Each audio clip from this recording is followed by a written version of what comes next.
સ્વાગત છે તમારું ઇન્ફોર્મેશન વિંગમાં।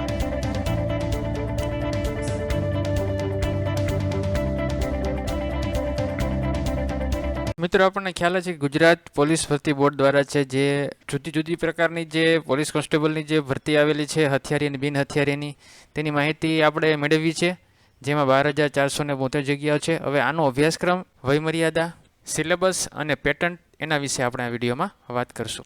તો અહીં તમે જોઈ શકો છો 4/4/2024 બપોરના 2 કલાકથી છે 30/4/2024 સુધી આ ભરતી પ્રક્રિયા ચાલશે।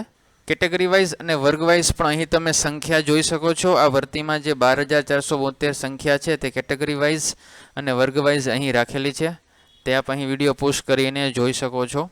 વયમર્યાદા અને શૈક્ષણિક લાયકાતની અહીં વાત કરશું તો પોલીસ સબ ઇન્સ્પેક્ટર માટે થઈને વયમર્યાદા અહીં રાખેલી છે લઘુત્તમ 21 અને મહત્તમ 35 વર્ષ રાખેલી છે।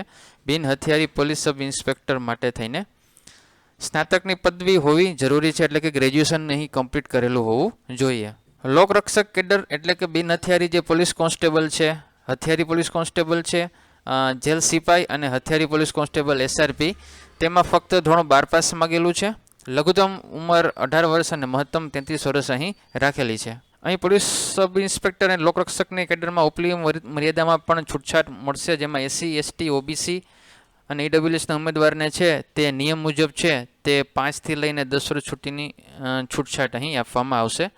કોમ્પ્યુટરનું જ્ઞાન હોવું જરૂરી છે। શારીરિક ધોરણો અહીં આપણે જોઈ લઈશું। પુરુષ ઉમેદવાર માટે થઈને મૂળ ગુજરાતના અનુસૂચિત જનજાતિના જે ઉમેદવારો છે તેની જે ફુલાવ્યા વગરની છાતી છે તે 79 જોશે અને ફુલાવેલી 84 જોશે।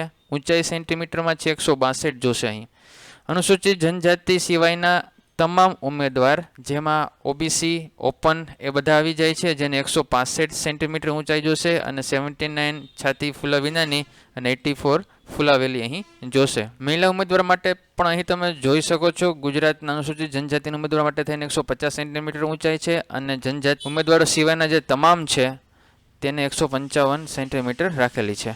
પરીક્ષાની ફી PSI કેડર માટે 100 રૂપિયા છે, લોકરક્ષક માટે થઈને 100 રૂપિયા અને બંનેમાં ભરવું હોય તો 200 રૂપિયા અહીં રાખેલી છે। પેમેન્ટ તમારે ઓનલાઈન કરવાનું છે, UPI દ્વારા છે, રૂપિયા દ્વારા છે, ક્રેડિટ કાર્ડ કે વિઝા કે તમે પેટીએમ દ્વારા અહીં કરી શકો છો।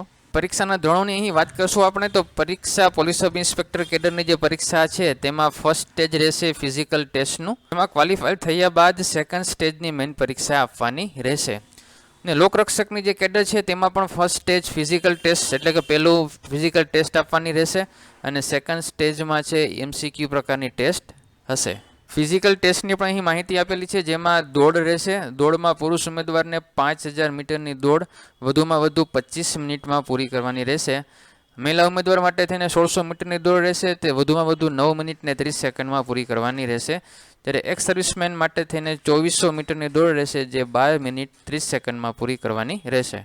સેકન્ડ સ્ટેજની જે મેઇન પરીક્ષા છે પોલીસ સબ ઇન્સ્પેક્ટરની તેની વાત કરશું। અહીં સેકન્ડ સ્ટેજની પરીક્ષામાં ગુજરાત જનરલ સ્ટડીઝ આવશે, 200 માર્ક્સના 3 કલાકનું પેપર હશે। ગુજરાતી અને ઇંગ્લિશ લેંગ્વેજ સ્કિલમાં હશે, જે ડિસ્ક્રિપ્ટિવ ટાઈપ હશે પ્રમાણે લખાણ કરવું પડશે। 100 માર્ક્સ રહેશે 3 કલાક માટે થઈને। આ રીતના 300 માર્કનું પેપર 6 કલાકનું તમારે રહેશે, જેમાં પેપર 1 જનરલ સ્ટડીઝનું રહેશે, જેનું પણ અહીં તમે જોઈ શકો છો। રિઝનિંગ, ડેટા ઇન્ટરપ્રિટેશન અને ક્વોન્ટિટેટિવ એપ્ટિટ્યૂડના અહીં સિલેબસ રહેશે, જે 100 માર્કના રહેશે। પાર્ટ B પણ અહીં આપેલો છે, તે પણ તમે અહીં વિડીયો પુશ કરીને જોઈ શકો છો। ફરી મળશું નવા વિડીયો સાથે।